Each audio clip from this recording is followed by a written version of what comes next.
En JT de l'éducation vous est présenté par Microsoft.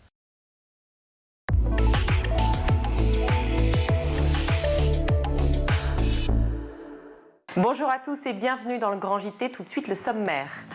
Les troubles du comportement alimentaire font un bond chez les jeunes filles. Mais qu'est-ce qui cloche dans le rapport des femmes et leur alimentation? D'où est-ce que ça vient? On en parle avec nos invités dans quelques instants. À l'heure où les sénateurs vont devoir se prononcer sur l'inscription de l'IVG dans la Constitution et après que les députés aient voté oui à une large majorité, nous allons revenir en bande dessinée sur l'un des procès les plus mythiques de l'histoire, le procès de Bobigny en 72. Puis vous retrouverez Guillaume Buan pour l'agenda du week-end avec au menu un pharaon, Bob Marley et la nuit des étoiles. Mais tout de suite, place à l'actualité. Bonjour Guillaume. Bonjour Virginie, bonjour à tous. C'était au départ une rumeur et finalement c'est confirmé. Nicole Belloubet a été nommée ministre de l'Éducation nationale. Et la passation s'est faite en milieu de matinée. Nicole Belloubet qui remplace donc Amélie Oudéa-Castéra, qui conserve toutefois son portefeuille au sport et aux Jeux Olympiques. Hier soir sur France 2, c'est Gabriel Attal, le Premier ministre, qui a salué le travail justement de sa ministre. Depuis 20 mois, elle est ministre des Sports et elle organise les Jeux Olympiques et Paralympiques avec une très grande rigueur, un engagement total qui est salué par l'ensemble des acteurs. On a vu qu'il y a eu un trouble, un malaise, elle s'en est d'ailleurs expliquée, elle s'est excusée, elle l'a dit, mais moi ce qui m'importe le plus, et je sais que c'est ce qui lui importe aussi, c'est qu'on puisse avancer pour l'école. Et donc les conditions pour pouvoir avancer pour l'école n'étaient plus réunies dans l'immédiat. Alors, autre réaction, celle de Sophie Vénétité, cette fois-ci la secrétaire générale du SNES-FSU, qui nous parle là aussi de son départ. C'était sur France Info. C'est une bonne chose. Il a fallu un peu de temps à Emmanuel Macron pour entendre l'urgence de la situation, mais il a fini par finalement entendre ce qu'on disait. Ça montre aussi que notre voix pèse. Amélie Oudéa-Castéra a beaucoup abîmé l'éducation nationale. Il y avait urgence à tourner la page. À présent, tous les regards sont tournés vers l'avenir, celui de Nicole Belloubet, les syndicats qui l'attendent d'ailleurs de pied ferme, elle qui arrive dans une période de crise au sein de l'éducation nationale. Écoutez Sophie Vénétité. Aujourd'hui, moi j'ai envie de l'interpeller un peu solennellement. Il va falloir qu'elle prouve qu'elle a réellement des marges de manœuvre pour agir pour l'éducation nationale. Par exemple, en nous rencontrant dans les prochains jours, en prenant des mesures sur les salaires ou sur les chocs des savoirs, qu'il va falloir qu'elle nous montre qu'elle est une ministre à l'écoute des personnels, plutôt qu'une ministre qui applique une feuille de route en étant complètement déconnectée de la réalité. Parce que si elle fait ça, elle sera alors la ministre qui va précipiter l'éducation nationale dans une crise et elle emportera une lourde responsabilité. Donc ces premières annonces, ces premières sorties seront très scrutées.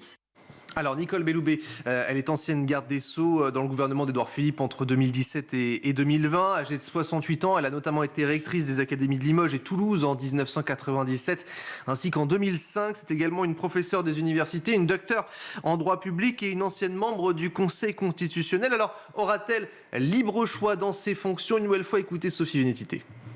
C'est vrai que c'est une ministre qui connaît le monde de l'éducation, mais on a un peu envie de savoir quelle ministre elle va être. Est-ce qu'elle va être la ministre qui, à l'instar de la rectrice de Toulouse qu'elle était, est capable de s'élever contre les suppressions de postes? Est-ce qu'elle va être une ministre qui est capable de mettre de côté les gadgets comme l'uniforme? Ou est-ce qu'elle va être une simple collaboratrice de Gabriel Attal et Emmanuel Macron? C'est quand même notre 5e ministre en 2 ans.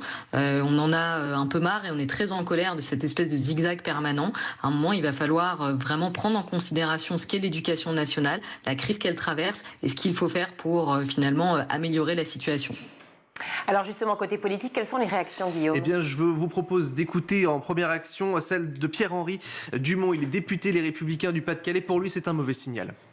Tout ça pour ça, on a un peu l'impression que c'est la première liste de Laurent Blanc après l'affaire Nice Now où tous ceux qui avaient fait la grève ont été bannis de l'équipe de France. Des retours qui sont extrêmement inquiétants, celui de Nicole Belloubet en particulier, Nicole Belloubet au ministère de l'Éducation, alors que c'est un ministère qui fait face à l'entrisme des religions. Donc c'est un signal extrêmement mauvais qui est envoyé.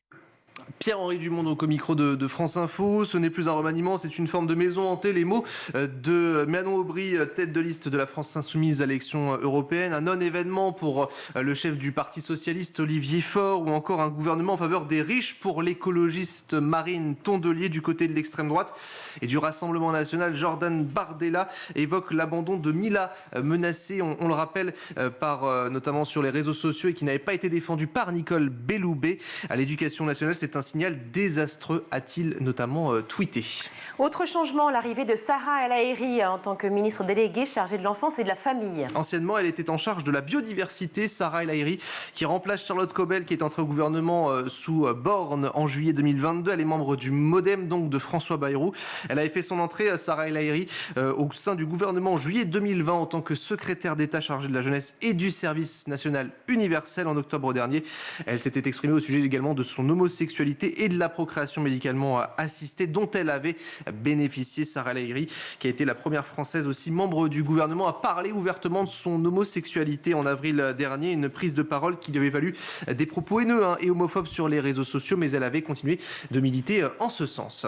Et la Civise en pleine tourmente avec la démission de son nouveau président. Tout à fait, c'est Sébastien Boyer qui quitte le navire, s'estimant la cible de calomnies, d'attaques personnelles. Il s'agit du second membre de la nouvelle commission indépendante sur l'inceste et les violences sexuelles faites aux enfants à partir. Mercredi, c'était sa vice-présidente qui a été mise en retrait suite notamment à une plainte pour agression sexuelle dans ses activités passées de médecin. Sébastien Boyer qui lui avait apporté son soutien. Le gouvernement prend acte donc de cette décision. Il va se réunir pour savoir et donner suite notamment à cette commission.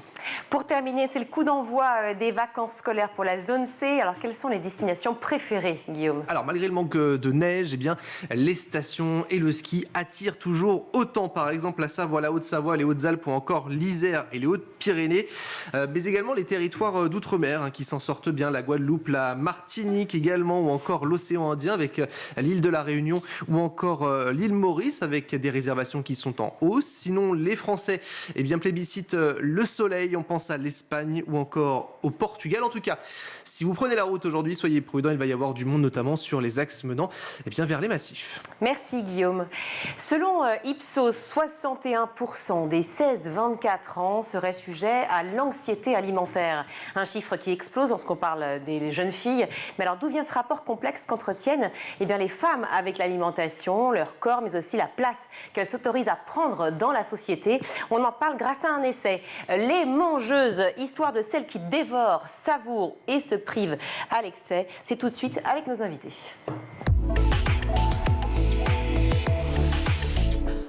Pour en parler, je suis ravie d'accueillir Lorraine Malka. Bonjour. Bonjour. Merci d'être avec nous. Vous êtes journaliste indépendante, autrice de Les Mangeuses, histoire de celles qui dévorent, savourent ou se privent à l'excès. C'est la collection C'est Genre et donc c'est paru chez les Pérégrines.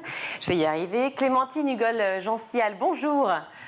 Bonjour. Ravie de vous avoir par Skype. Vous êtes professeur des universités en sciences de la communication, spécialisée sur les questions alimentaires. Alors depuis plusieurs décennies, eh bien, la société s'inquiète. Médias et médecins tirent la sonnette d'alarme et à raison, on diagnostique des épidémies d'anorexie et de boulimie chez les adolescentes. 61% des 16-24 ans seraient sujets à l'anxiété alimentaire. Et c'est bien ce mot précisément qui me pose question parce que j'ai l'impression que c'est nouveau en fait comme terme, anxiété alimentaire, Lorraine Malka.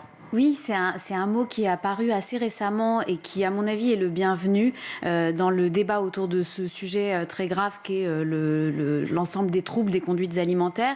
Je trouve ça assez important, effectivement, qu'on élargisse le spectre et qu'on considère aussi les personnes qui n'entrent pas, justement, dans les critères de diagnostic assez réducteurs ce qu'on appelle les TCA, les troubles des conduites alimentaires, et qu'on élargisse le spectre en partant de l'idée qu'effectivement, il y a des préoccupations liées à l'alimentation qui sont suffisamment graves pour être alarmantes et qu'on appelle aujourd'hui l'anxiété alimentaire. Alors, est-ce que c'est justement une situation nouvelle avec l'arrivée des réseaux sociaux ou est-ce que ça existe depuis longtemps, Clémentine Hugol-Gencial ? Alors les réseaux sociaux ont renforcé après la question de l'image, du corps et de l'alimentation depuis les années 60 dans les magazines féminins, c'est quand même quelque chose de récurrent. Mais avec les réseaux sociaux, on voit réellement qu'il y a un renforcement qui vraiment génère de l'anxiété. Et on a des études maintenant qui nous démontrent très clairement le lien entre les réseaux sociaux et l'augmentation de l'anxiété alimentaire, mais aussi l'apparition des troubles des conduites alimentaires comme l'anorexie ou l'obésité. Selon l'INSERM, 80% des personnes boulimiques et 90% des anorexiques seraient des femmes. Selon Ipsos, 61%, je le disais, donc c'est 16-24 ans, sont sujettes à l'anxiété alimentaire.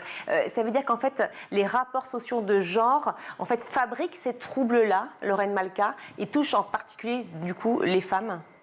Oui, on constate effectivement que les femmes sont beaucoup plus sujettes à ces troubles des conduites alimentaires, mais aussi à l'anxiété alimentaire que les hommes. Après, on n'a pas les chiffres vraiment concernant les hommes, et on sait que les hommes se déclarent moins. Moi, j'ai vraiment travaillé sur l'histoire des femmes et sur ce caractère genré de toutes les injonctions autour de l'alimentation. Et j'ai travaillé cela sur un temps très, très ancien. Là où c'est intéressant de nous faire dialoguer avec Clémentine, c'est que Clémentine montre à quel point, et je la cite dans mon livre, à quel point ça s'est cristallisé vraiment de façon très très grave et ça s'est augmenté les dernières décennies. Mais moi je montre que c'est un processus très très long qui date de l'Antiquité en réalité. Mais oui, justement, on va y revenir à ce processus si long et à cette histoire, toutes les trois, et avec tous ceux qui nous regardent évidemment. Mais déjà, est-ce que réellement les filles seraient plus gourmandes que les garçons? Parce que c'est ce que tout le monde dit en fait. Très jeune, on a cette injonction finalement de la petite fille qui va aller grignoter, etc., manger des bonbons, qui tout d'un coup est fascinée par la petite pâtisserie devant laquelle elle passe, alors que le garçon, bon, voilà, on s'en occupe pas vraiment. Alors ce qui est intéressant, effectivement, vous le relevez, c'est que les petites filles sont beaucoup plus souvent qualifiées de gourmandes, là où les petits garçons sont beaucoup plus poussés à l'hédonisme et à la variété des saveurs, à la complexité des saveurs.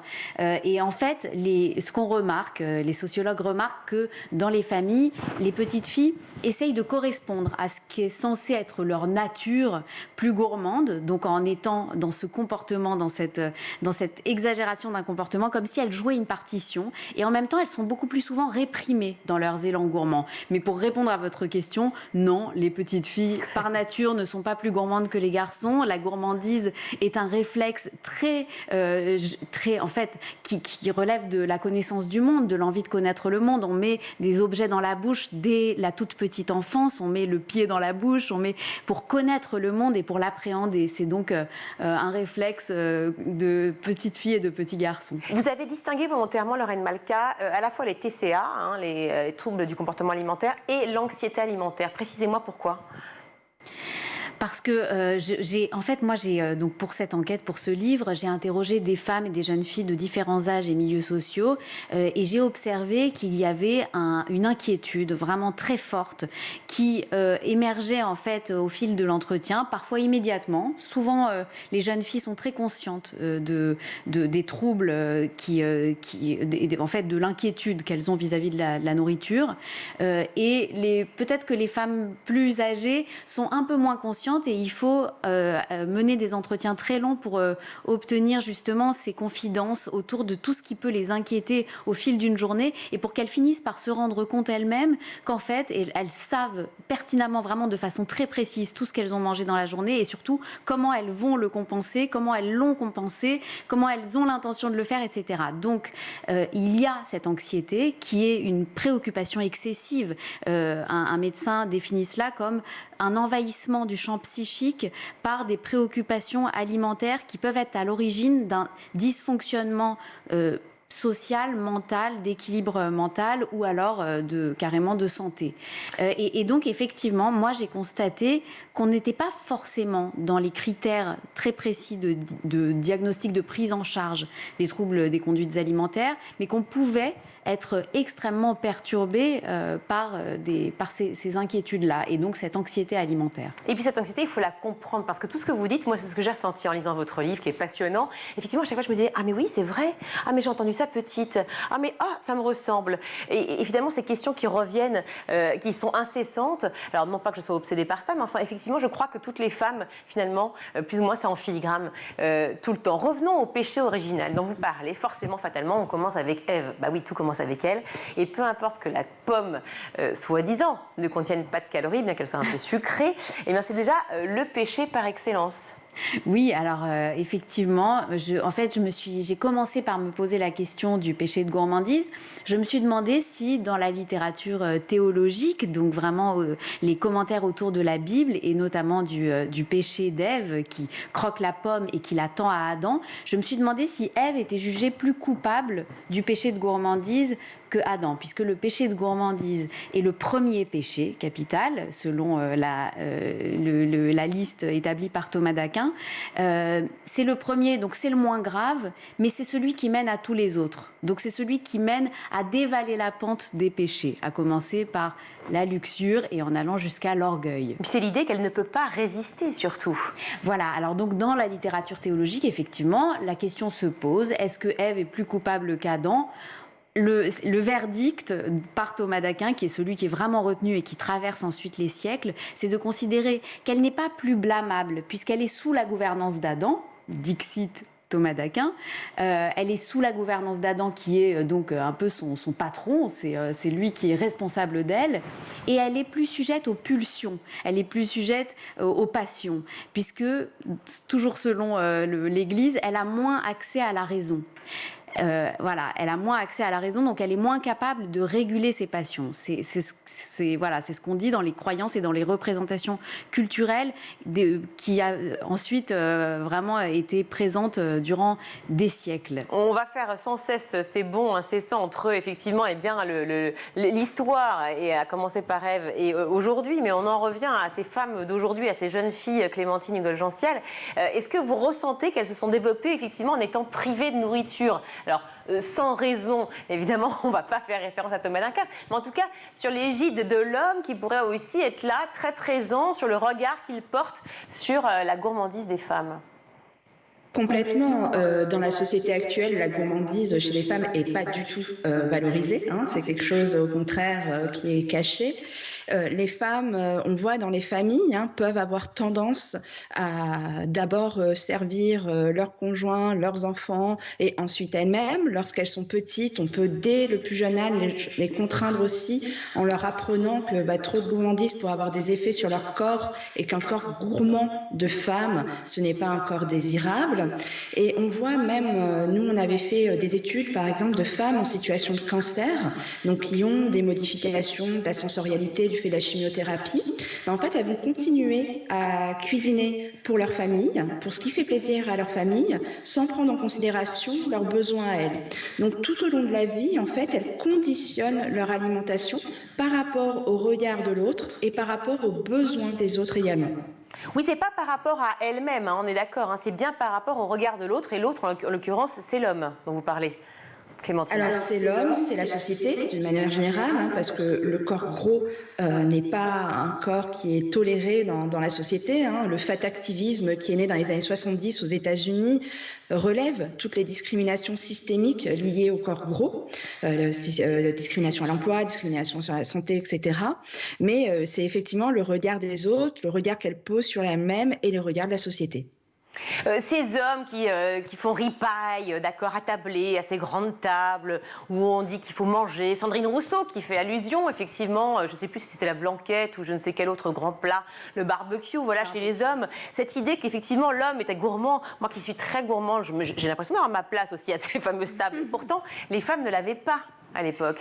Alors à plusieurs moments de l'histoire, et en particulier à la fin du XVIIIe siècle, au début du XIXe, au moment où naît la gastronomie, ce qu'on appelle la gastronomie, et où apparaissent les restaurants, les premiers restaurants, on a effectivement cette discrimination de genre et de classe sur l'art de bien manger et l'art de bien se tenir à table et la possibilité de manger mais de façon intellectuelle, en éduquant son palais. Là où les femmes et les personnes plus pauvres sont reléguées dans un rapport à l'alimentation, un maintien lié justement toujours à cette idée de pulsion, incapable... Ou seulement nourricier peut-être. Nourricier et puis un peu glouton en fait. Et c'est vraiment dans les représentations culturelles qu'il y a cette image de discriminer les femmes et les personnes qui ne sont pas soi-disant civilisées, qui ne sont pas autorisées à faire partie de de cette grande tablée de civilité gourmande et donc qui sont exclus et maintenus dans un rapport pulsionnel à l'alimentation et à la nourriture. Et donc priver finalement les femmes de nourriture de la façon la plus radicale, vous dites, de les isoler, d'amoindrir leurs paroles. Exactement. On parle à un moment au Moyen-Âge, on parle de péché de langue. Il s'agit des péchés qui sont liés au fait de trop parler, de montrer ses dents quand on sourit, de trop manger. Et évidemment, ça concerne beaucoup plus spécifiquement les femmes que les hommes. Est-ce que c'est un sujet qu'on étudie à l'école, ça, Clémentine Hugol-Gential, le fait qu'effectivement, dans l'histoire, on a un peu invisibilisé les femmes aussi parce qu'elles ne faisaient pas partie de ces grands moments de l'histoire, ces fameuses tables dont on fait paille. Alors oui. Tout à fait. La gastronomie, c'est vraiment... au départ, la gastronomie, c'est vraiment savoir parler de son alimentation. C'est la mise en mots et la mise en norme de notre alimentation. Et effectivement, les femmes n'avaient pas accès au restaurant au départ. Ou quand elles y avaient accès, c'était parce que c'était des courtisanes. Donc, ce n'était pas des bourgeoises. Et elles n'avaient pas non plus accès à la cuisine. En fait, en réalité, elles étaient reléguées aussi. Les femmes ont eu accès aux écoles hôtelières dans les années 70. Donc, elles ne pouvaient pas non plus cuisiner de manière professionnelle. Donc elles ont été exclues de toute cette histoire de l'alimentation et ça a des effets notables. C'est en ça que le travail de Lorraine est extrêmement fécond, c'est qu'elle montre la progression, comment ça s'est étendu dans le champ de l'histoire et ça résonne aujourd'hui de manière très forte. Et ça résonne de manière très forte. La dernière étude qu'on a, c'est l'étude 1K3 sur les modes et habitudes alimentaires qui montre que les petits garçons déjà mangent 10% de plus d'apport énergétique que les petites filles. À l'adolescente, ils mangent 17% de plus d'apport énergétique que les petites filles et à l'âge adulte, 38%.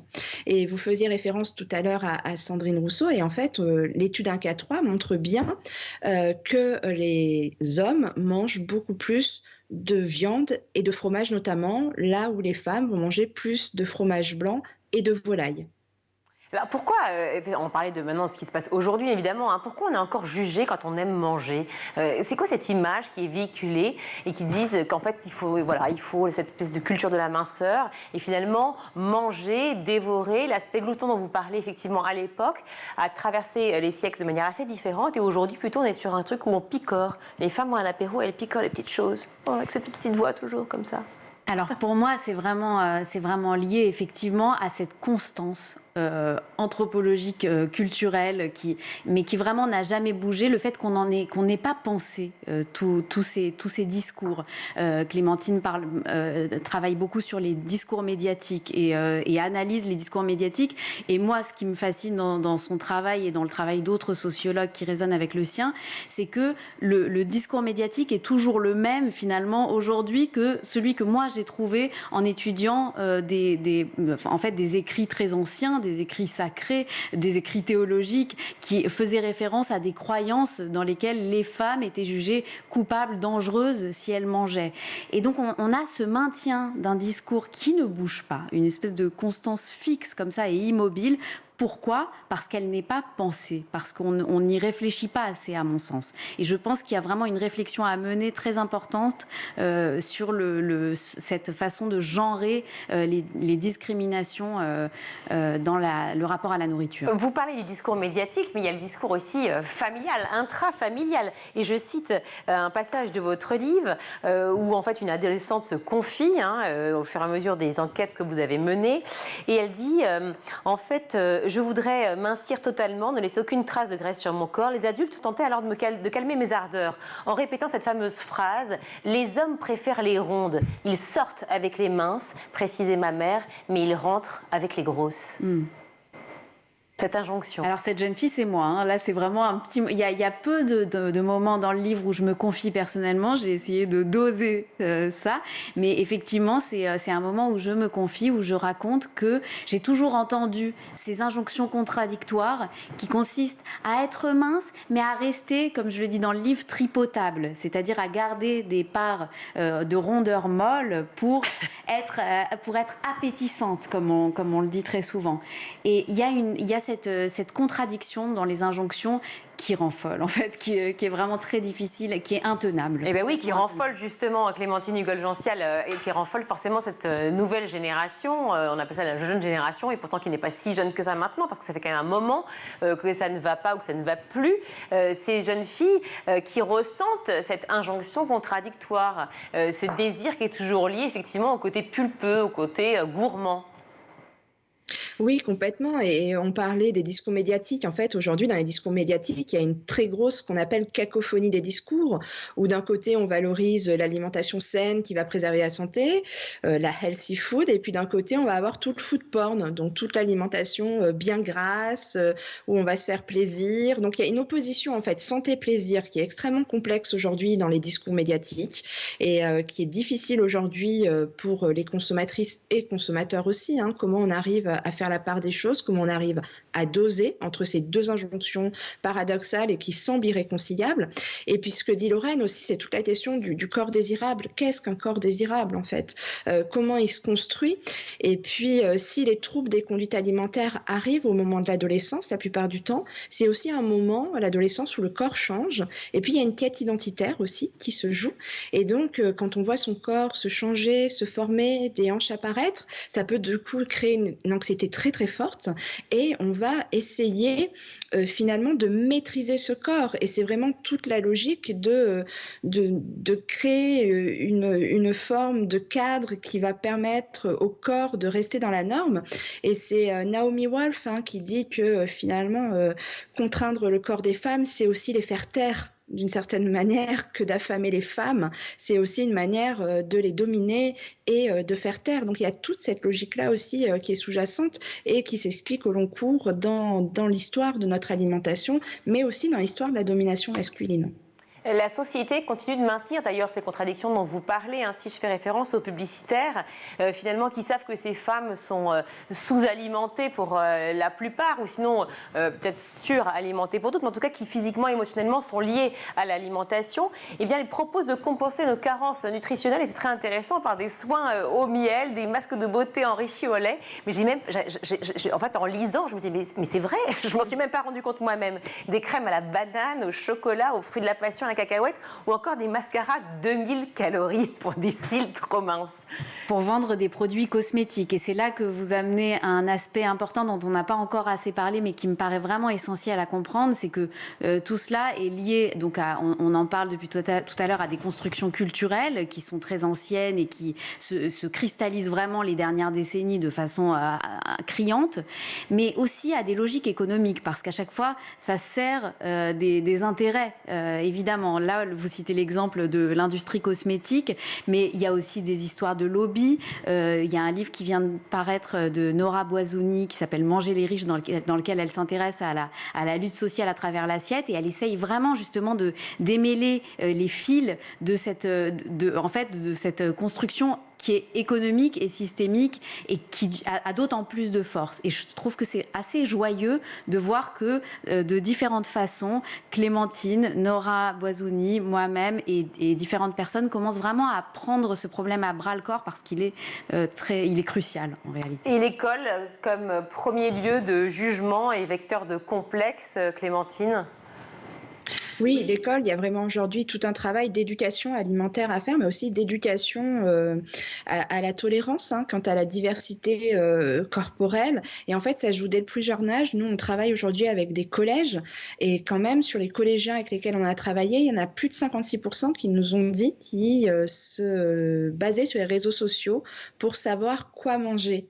Donc, on voit bien que ça a une incidence très forte et qu'on a aujourd'hui besoin d'éduquer de manière forte aux médias et à la question alimentaire, parce qu'on parle beaucoup des fake news, mais il y a aussi ce qu'on appelle des fake diets, donc des faux régimes, où on va promouvoir de manger comme ci ou comme ça pour renforcer sa masse musculaire, pour maigrir rapidement, etc. Et bien évidemment, Lorraine vient de le dire, c'est un business. Aujourd'hui, le business du régime en France, c'est 2,5 milliards d'euros par an. Sur les réseaux sociaux, tous ces influenceurs, souvent également, vendent des programmes, vendent des compléments alimentaires, vendent toute une batterie de produits à des jeunes qui parfois n'ont que 13 ans et qui dès 13 ans vont consommer par exemple de l'alimentation hyperprotéinée pour développer leur masse musculaire, qui vont consommer des compléments alimentaires.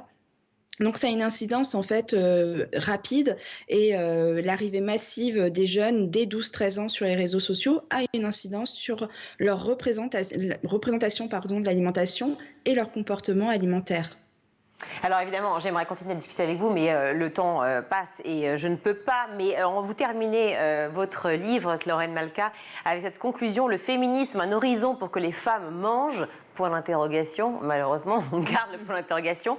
Pour savoir, je vous conseille le livre en entier, évidemment, et de terminer par cette conclusion qui est fort intéressante, justement, sur l'appui, la force des féministes qui peuvent agir sur beaucoup de points, et notamment celui-ci. Merci beaucoup d'avoir été avec nous, Lorraine Malka, autrice donc de Les Mangeuses aux éditions Les Pérégrines, et Clémentine Hugol-Gential. Merci beaucoup d'avoir été avec nous par Skype. Je rappelle que vous êtes professeure des universités en sciences de la communication, spécialisée sur la question alimentaire. Merci à vous deux. Merci. On marque une courte pause, on se retrouve.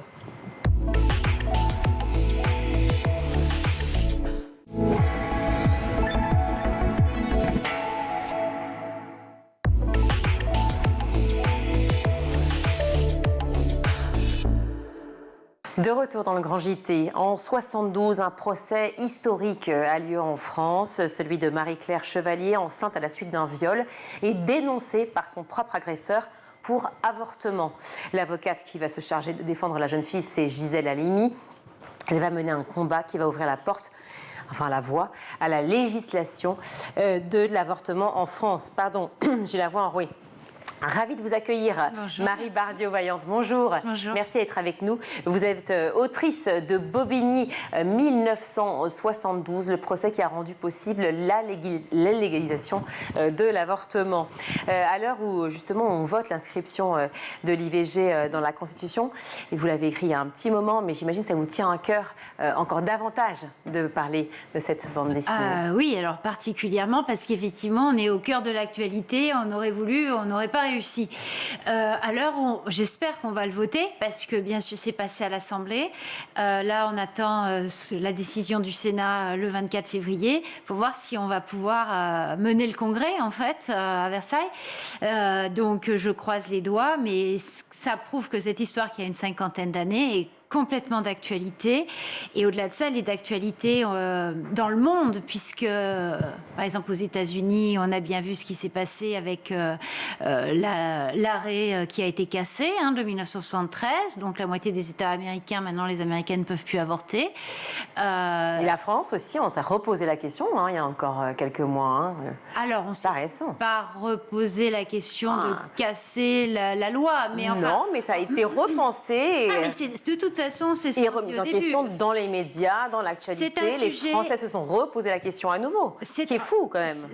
Je dirais plutôt que c'est un sujet où on pense que c'est acquis, c'est juste conquis. On voit quand même aujourd'hui la majorité des Français est pour l'IVG. Ce qui peut être mis en France en bascule, c'est une sorte de suspicion, ou alors dans certains cas, il n'y aurait pas un désir de remettre totalement la loi en fait en bascule, mais quand par exemple les gens parlent d'avortement de confort, ça n'existe pas un avortement de confort. Et il y a quelques mois, on s'est battu pour augmenter le temps de 2 semaines, en fait, de passer à 14 semaines, ce qui était très important. Et enfin, on parlait de la constitutionnalisation, mais j'aimerais appuyer un point factuel et réel, présent et concret, c'est la pratique qui n'est pas égalitaire sur le territoire. Moi, je vis dans un département rural, dans le 47. L'année dernière, je me suis battue, j'ai lutté avec des camarades pour effectivement que la deuxième ville de mon département, Villeneuve-sur-Lot, retrouve une possibilité en fait de pratique des IVG en centre hospitalier. Ce n'était plus possible parce qu'il n'y avait plus de médecins, il n'y avait plus d'espace d'orthogénie. Donc on se retrouvait dans une ville de 25 000 habitants, sans gare, donc avec des femmes, enfin voilà, c'est toujours le même sujet, c'est ce que met Bobigny 1972 en jeu, la question de l'égalité. Les femmes qui ont des moyens, elles trouvent toujours des solutions. L'égalité à l'accès, en fait. Bien sûr, et ça, c'est essentiel. Vous avez beaucoup entendu parler de la lutte, justement, pour la légalisation de l'avortement durant votre enfance, la vôtre. Est-ce que, dès le départ, finalement, vous vous êtes dit, mais enfin, je ne comprends pas que ce sujet ait été une vraie question, finalement? J'ai une maman qui m'a parlé de choses importantes très tôt, notamment de ce sujet-là, oui. C'est quelque chose dont on m'a parlé, oui, petite. Donc, c'était une évidence que... Et vous saviez qu'un jour, vous alliez écrire sur Bobigny? Non, je ne savais pas que j'allais écrire sur Bobigny un jour. En revanche, ce livre arrive à la jonction de plein de sujets d'intérêt dans ma production artistique et littéraire en bande dessinée. Donc, il n'y a pas de hasard, je dirais, mais je ne me suis pas dit quand j'étais petite, non, je ne pensais pas. Comment vous avez réussi à vous emparer d'une telle... alors, une histoire, je ne sais pas si c'est pas vraiment le mot, mais enfin, de l'histoire avec un grand H, qui a vraiment marqué, évidemment, la France, en bande dessinée. C'est pas évident. Alors, pourquoi ce choix?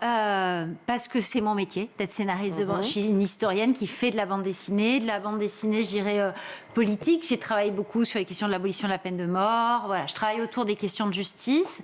Là, je voulais un livre où les émotions pouvaient vraiment transparaître. Et c'est pour ça que j'ai demandé à Carole Morel, l'illustratrice, la dessinatrice de Bobigny 1972, de m'accompagner parce que je me suis dit que ça allait bien coller à mon histoire. Et bon, elle a accepté. Donc voilà, ça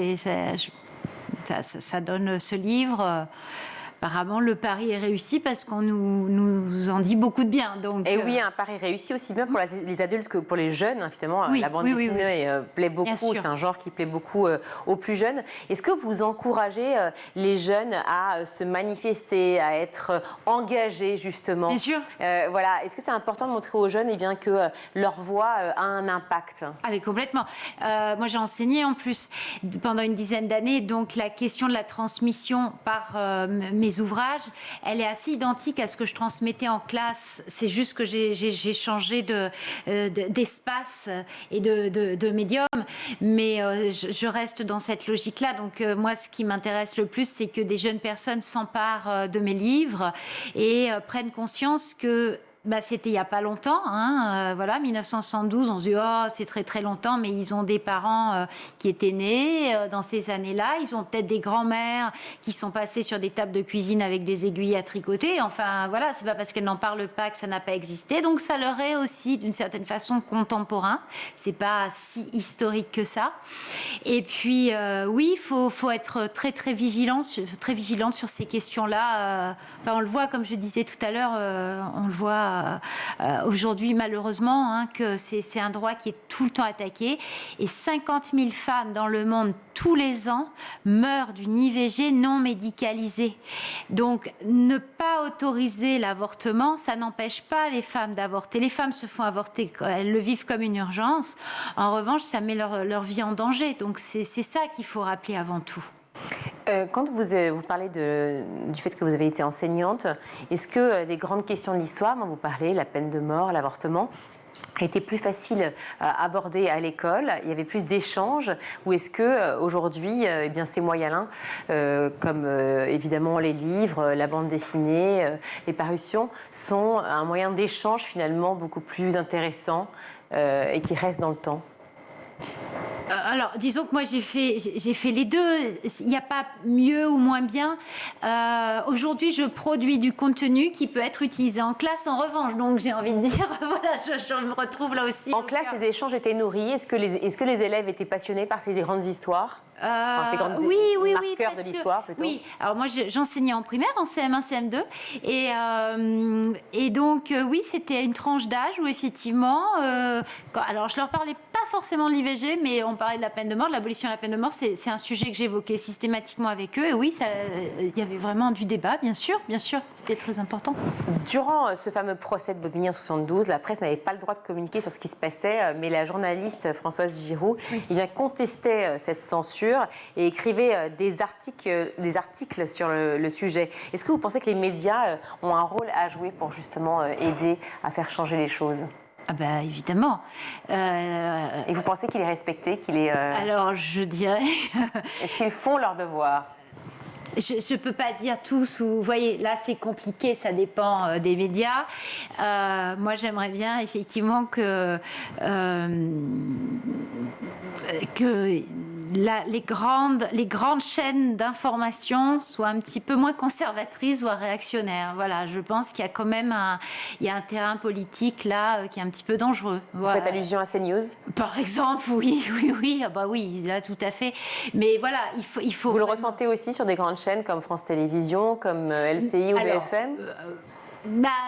Conservatrice, je dirais, vu qu'il y a quand même des chaînes qui sont très suivies, que je trouve réactionnaires, oui, il faudrait qu'il y ait une balance vraiment de l'autre côté. Voilà. Et sur ces sujets-là, c'est important. On est dans une période de crise politique mondialisée pour plein de raisons. Faisons attention où est le danger réellement. Voilà. Et c'est un droit... Les droits des femmes sont toujours les premiers à être attaqués. Mais quand on attaque les droits des femmes, on attaque les droits de tout le monde. Et il faut bien en fait en avoir conscience de ça. Le fait d'inscrire, peut-être... On espère, l'IVG dans la Constitution. Pour vous, est-ce que c'est une avancée ? Alors, vous allez me répondre forcément oui, mais est-ce que ce n'est pas un retour en arrière d'y penser que seulement maintenant ? Est-ce que vous avez l'impression qu'on a mis beaucoup de temps, non seulement à accorder le droit de vote pour les femmes, mais aussi, bien sûr, d'inscrire l'IVG dans la Constitution ? Alors, oui, mais c'est toujours trop lent. Je dirais qu'au-delà de la question de la constitutionnalisation de l'IVG, moi j'aimerais beaucoup, et je milite beaucoup pour ça, que l'IVG soit inscrite dans la Charte des droits fondamentaux de l'Union européenne, parce que ça permettrait aussi aux Polonaises et aux Maltaises de pouvoir avorter, ce qui n'est pas le cas aujourd'hui. Et encore une fois, on ne vit plus qu'en France, quoi. On vit dans un espace politique beaucoup plus large. Là, je viens de citer l'Union européenne, et on oublie qu'à 2 heures de vol de Paris, les femmes n'ont pas le droit d'avorter. Donc ça, c'est quand même fondamental. Donc il faut voir plus loin et plus large. Vous me parlez du droit de vote, vous me parlez de l'IVG. J'ai envie de dire, aujourd'hui, il se passe des choses... voilà, je suis beaucoup l'actualité sur les droits féministes.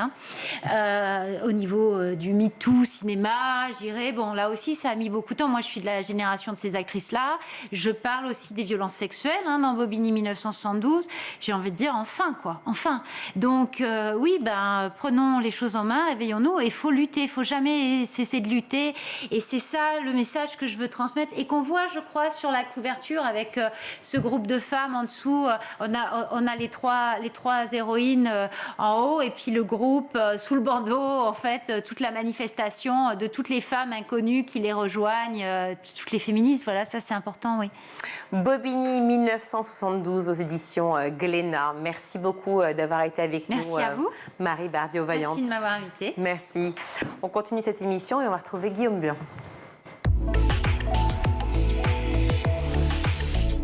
Alors, place à l'agenda. Et pour débuter, si vous êtes de passage à Paris, arrêtez-vous aux Galeries Montparnasse pour un voyage dans le temps. Depuis une semaine, venez découvrir l'expérience immersive Toutankhamon. C'est un hommage à l'Égypte des pharaons, mystères, énigmes à résoudre, technologie. Cette exposition expérience immersive séduit à la fois petits et grands. J'ai d'ailleurs contacté Bénédicte Leuyer. Elle est docteure en égyptologie, enseignante à l'école du Louvre. Elle a participé notamment à la création de cette expérience. Elle a travaillé sur le projet pour verrouiller tous les éléments et apporter son regard d'égyptologue. Elle nous explique déjà le concept. Nous sommes au cœur de la vallée des rois. À partir de novembre 1922, de faire partie de l'équipe d'Howard Carter et de rentrer dans la tombe de Toutankhamon telle qu'elle aurait pu être si elle avait été, par exemple, sur 3000 m². Donc, le but du jeu, c'est d'approcher un petit peu ce que peut être une fouille extraordinaire dans un tombeau qui est pratiquement intact et de faire un petit peu marcher ses méninges, comme nous, un peu sur nos chantiers archéologiques, en développant tous ces petits sens nécessaires, c'est-à-dire le sens de la vue, le sens du toucher, l'odorat aussi, pour tout simplement mettre les éléments, pareil, dans le bon sens, jusqu'à peut-être atteindre la toute dernière salle. Alors, 3000 mètres carrés de reconstitution, plus de 1000 pièces et objets exceptionnels sur les 5000 découverts à l'époque. Ils ont d'ailleurs été reproduits à l'identique, certifiés également par le musée du Caire. Alors, que se passe-t-il lorsque vous arrivez? Je vous propose d'écouter la réponse de Bénédicte Loyer. Quand les gens arrivent, on va leur distribuer une sorte de journal. On s'est amusé à recréer un journal de l'époque. En feuilletant ce journal, sur toutes les pages, il y a, entre guillemets, le chemin pour résoudre telle ou telle énigme. Donc ça se fait surtout avec papier-crayon, parce qu'on voulait vraiment éviter de mettre trop d'écran. Il faut parler, il faut jouer ensemble. C'est vraiment un système où on joue en famille ou entre amis. Alors, vous allez traverser donc plusieurs salles à la découverte de ce trésor. Au final, une projection également cartographique monumentale de 200 mètres carrés qui va illustrer ce beau voyage. Quelles sont d'ailleurs les réactions des spectateurs ébahis? La première chose qu'on a vue, c'est l'excitation, les yeux qui brillent, et puis cet effet de subitement se retrouver au milieu de tous ces objets tels qu'ils étaient. Et puis de les voir courir à droite à gauche, de s'interroger, et puis de finalement trouver la solution, de voir après le côté bouche ouverte, surtout pour la toute dernière partie, et de les voir ressortir un peu d'expérience avec presque les jambes flageolantes en se disant « Waouh, bah on n'oubliera jamais ça ». Voilà, ça, pour nous, ça a été un peu la récompense suprême de se dire que non seulement on avait fait du bon travail, mais qu'on avait aussi réussi à marquer les gens. Alors, rendez-vous aux Galeries Montparnasse à Paris. Comptez 32 € pour les adultes, 28 € pour les enfants de 4 à 14 ans. C'est jusqu'au 28 avril uniquement, les week-ends et pendant les vacances scolaires.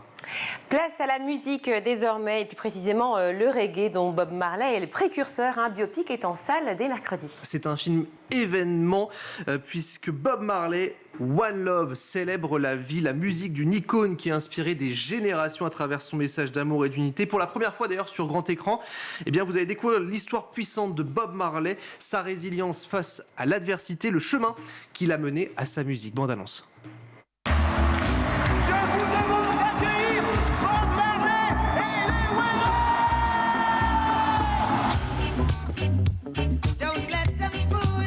Un tube. Le reggae, c'est la musique du peuple. Vous êtes vraiment une superstar. Je suis pas une superstar.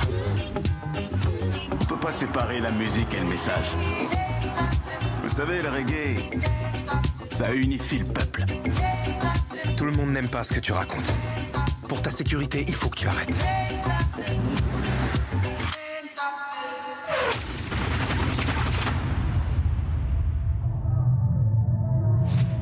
Le 3 décembre 1976, un groupe d'hommes armés a fait irruption au domicile de Bob Marley pour tuer le chanteur, sa femme et...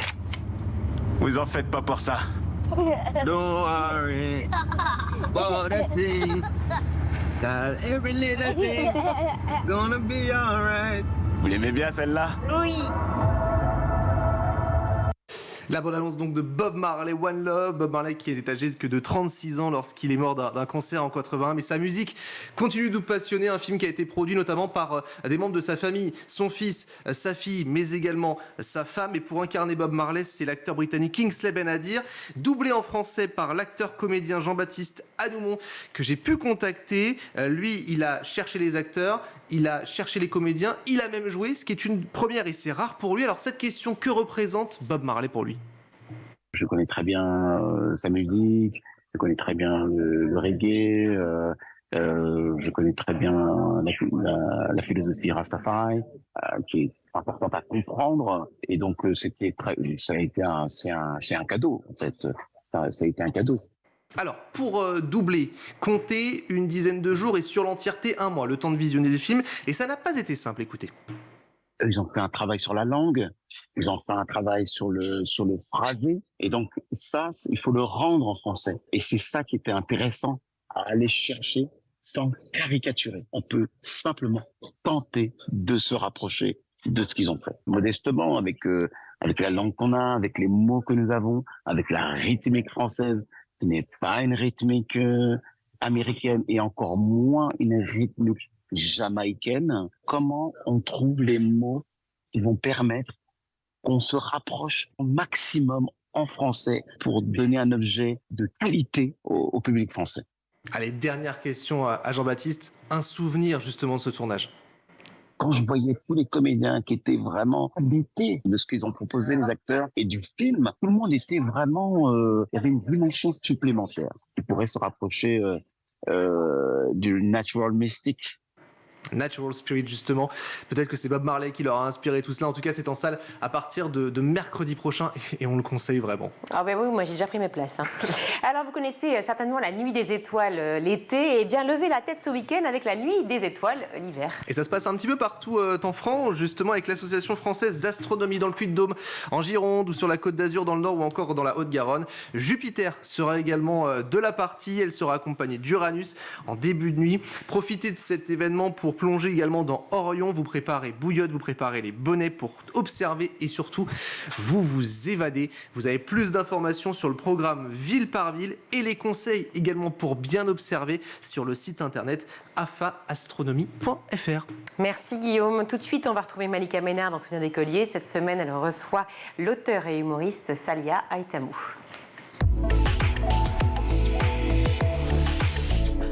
Si tu le veux bien, on va se pencher sur la dernière partie de l'émission, celle qui est consacrée à l'école. Un sujet que tu maîtrises puisque tu es maman. Oui. T'as combien d'enfants? J'ai une petite fille. Elle a quel âge? Elle va avoir 6 ans. Donc là, elle est en CP? Elle est pas encore en CP. Elle va avoir 6 ans en février, c'est un début d'année. Donc elle est en grande section. Toi, comment tu juges l'école française aujourd'hui? Alors ma fille ne va pas à l'école. Ah bon? Non. Pourquoi? Elle est en instruction en famille, ma fille. Donc c'est moi qui fais l'école à mon enfant depuis bientôt 3 ans. Et comment ça se fait que tu as choisi ça? 2 choix en fait. Un parce que on a affaire à un enfant précoce. du coup, voilà. Donc à la base, au départ, c'était vraiment mon avis. On est d'accord, ça a été que mon avis. Et puis le premier bilan de l'éducation nationale au niveau de l'instruction en famille, donc c'est le DIVEL qui intervient. Effectivement, quand ils l'ont reçue pour le premier bilan, etc., en fait, ils se sont effectivement rendus compte qu'elle avait les signes en fait, d'un enfant précoce, avec les caractéristiques, etc. C'est quoi les caractéristiques? Elle a une rapidité, elle a un langage très développé. Et là, aujourd'hui encore plus, mais à l'époque déjà elle avait que 3 ans. Ouais. Donc elle était déjà, parlait très très bien.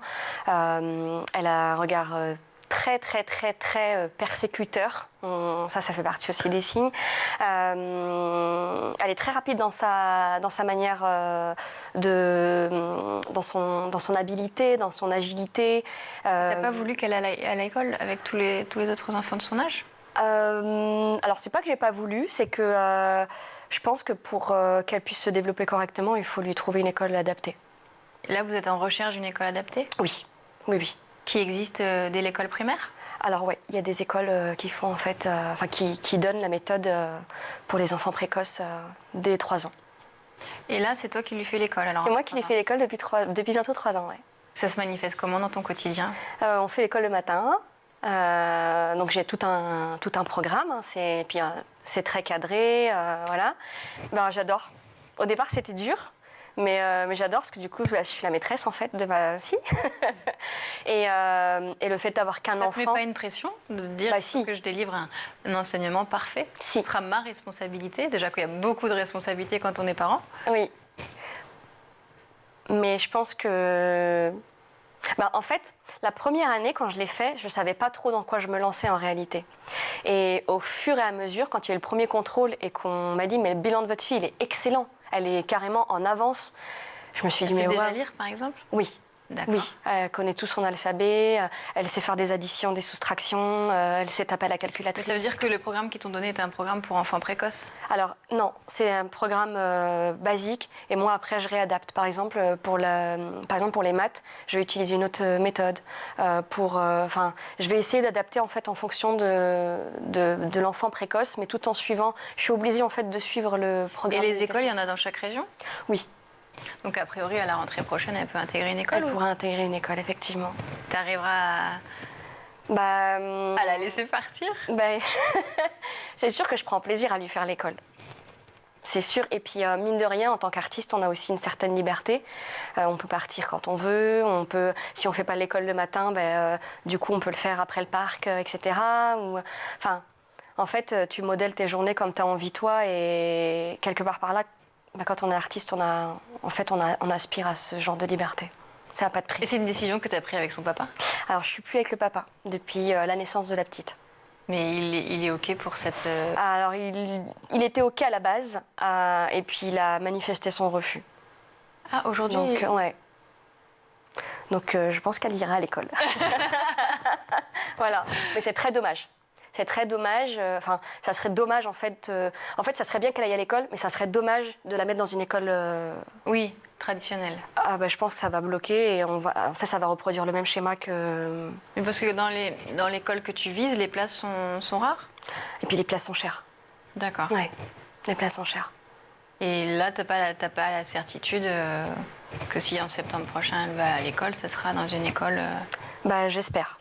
En tout cas, j'espère pour elle, parce que ça reproduira pas le même parcours que moi. Qu'est-ce que tu penses qu'il faudrait changer dans l'école d'aujourd'hui en France? Il faudrait prendre en fait les enfants dès le plus jeune âge. Il faudrait leur permettre des tests de manière à diagnostiquer en fait la précocité, tout simplement. Toi, c'est riche de ton expérience que tu t'es dit, je vais être beaucoup plus attentive à comment va grandir ma fille. Oui, complètement. Et pas que, aussi en ayant une vision du monde, parce que quand j'ai intégré ce parcours entrepreneurial avec le ministère du Travail et le centre de recherche, mon premier projet avant mon projet de maison d'écriture, puisque je suis toujours dans plein de choses en même temps. C'était la campagne pour l'éducation nationale à destination des enfants intellectuellement précoces. D'accord. L'idée, en fait, c'était, parce que c'est quelque chose qui est difficile à monter toute seule. Donc, j'ai commencé à rencontrer des acteurs et des personnes qui sont dans ce milieu-là. Mais pour moi, il y a un élément essentiel, c'est de voir comment se passe dans les écoles précoces, comment sont les enfants, comment se développent les enfants, et d'aller voir aussi dans les écoles dites normales, lambda ou de secteur, public en tout cas, et d'aller aussi dans les zones prioritaires. Parce qu'il y a souvent des enfants qui sont mis dans les zones prioritaires qui sont déjà des enfants précoces. Et comment tu vois l'école du futur? Comment je la vois, l'école du futur? Tu as travaillé beaucoup sur le sujet, finalement. Oui, complètement. Ouais. Déjà, c'est un sujet qui me passionne, parce que ça m'a permis aussi de me comprendre et de me connaître, et dans la profondeur, du coup, forcément. Et deux, je pense que quand on est HPE, on a cette hypersensibilité de toute façon qui est là, on ne peut pas la fuir, et on a envie d'aider les autres. Donc, en aidant ma fille, je vais forcément aider les autres. Et du coup, l'école du futur, pour moi, c'est de prendre directement à la source. Il faut aller à la source et changer certaines choses pour que les enfants de demain puissent être pris dans leur singularité dès le départ. Parfait. Voilà. Merci beaucoup. C'était très intéressant. C'est déjà maintenant la fin de l'émission. Ouais. On se retrouve bientôt sur School TV pour un nouveau numéro de Souvenirs d'écoliers. Tout de suite, c'est le meilleur de School TV avec le ZAP.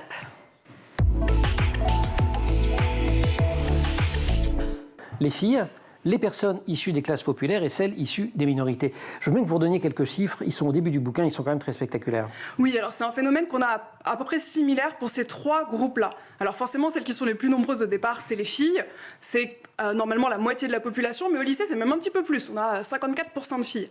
Et en fait, elles disparaissent à chaque étape. C'est-à-dire quand on regarde qui fait encore des mathématiques en première, puis en terminale, alors là, actuellement, on est autour de 40%. Donc on perd quelques filles. Et puis si on continue dans les parcours, si on va dans le supérieur, on en perd encore. On est sous les 30% de filles, par exemple, dans les classes préparatoires, maths physique ou à l'université. Comme je ne suis pas très bon en maths, mais que je suis très bon en approximation, ça fait quand même quasiment la moitié de perte. Pas tout à fait, il faudrait que ce soit 60-30, mais bref.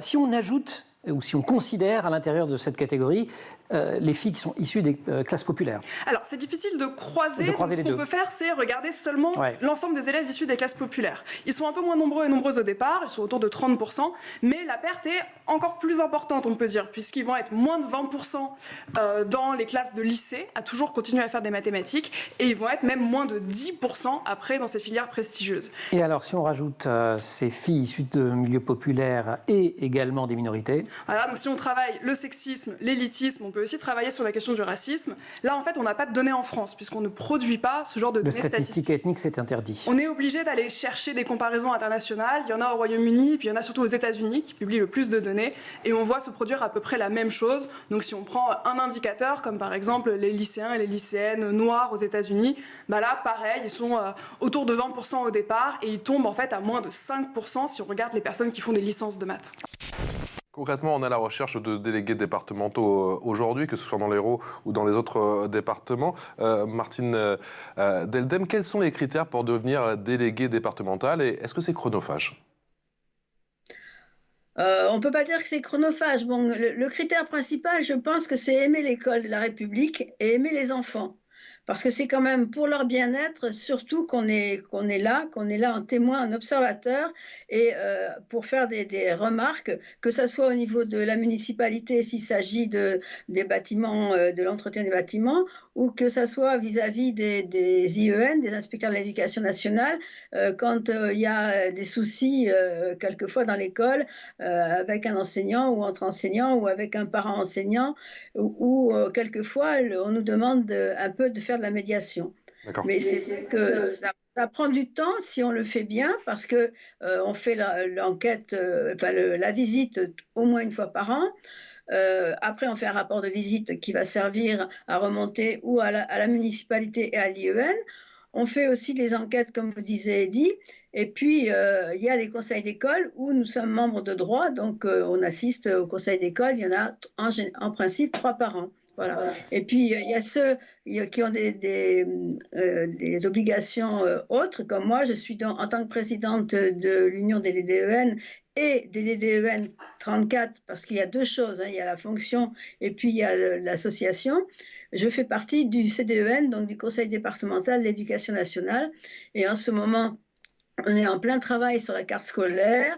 Et là, c'est pareil, si le DDEN, il enquête un peu pour voir quand il y a des ouvertures ou des fermetures de proposer, quelle est la réalité du terrain et quel est le mieux pour l'école en question.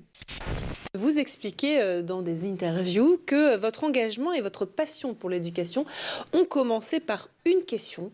Mais pourquoi donc les innovations pédagogiques n'infusent-elles pas à l'école? C'est bien vrai, mais d'où vient votre constat et justement cette passion pour l'éducation?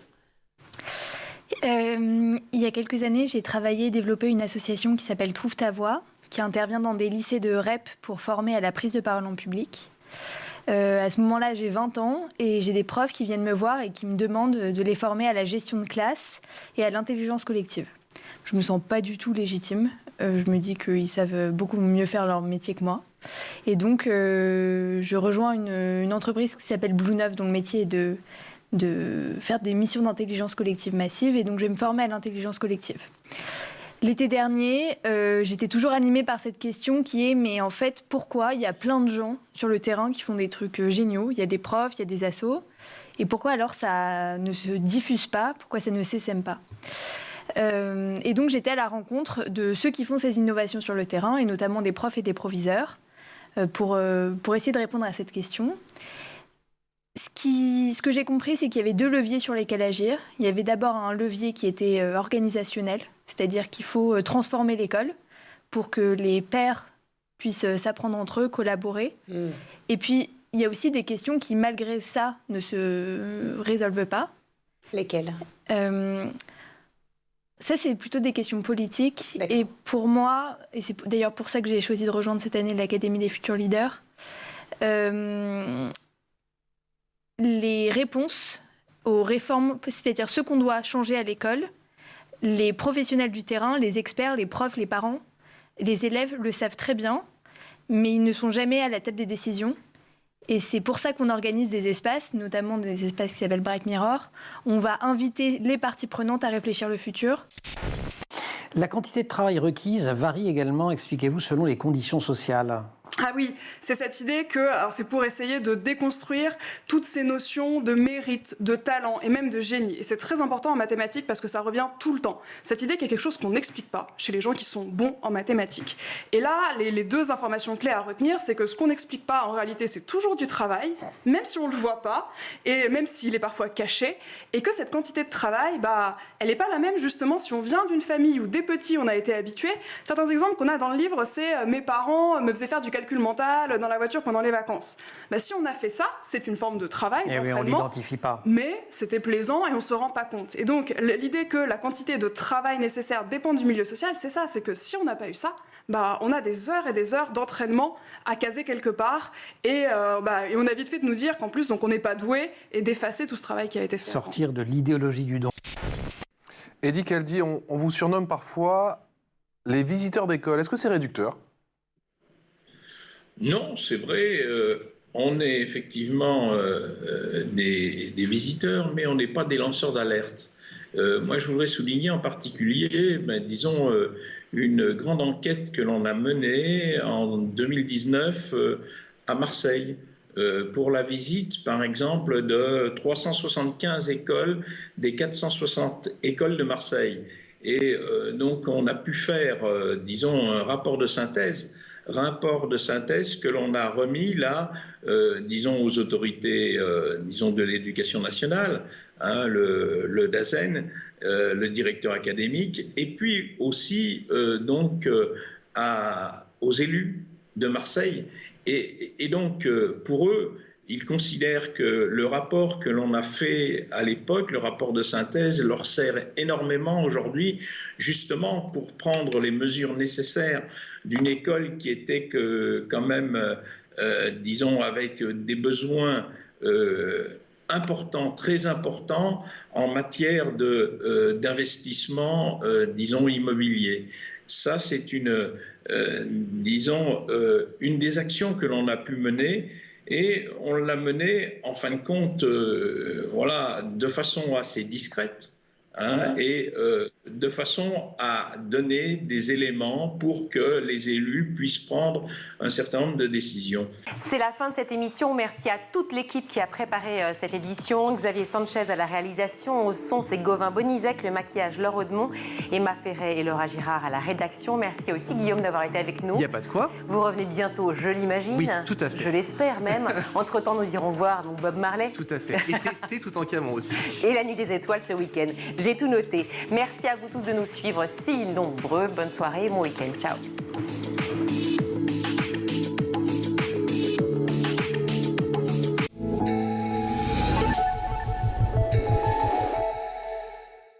Vous avez regardé le Grand JT de l'éducation avec Microsoft.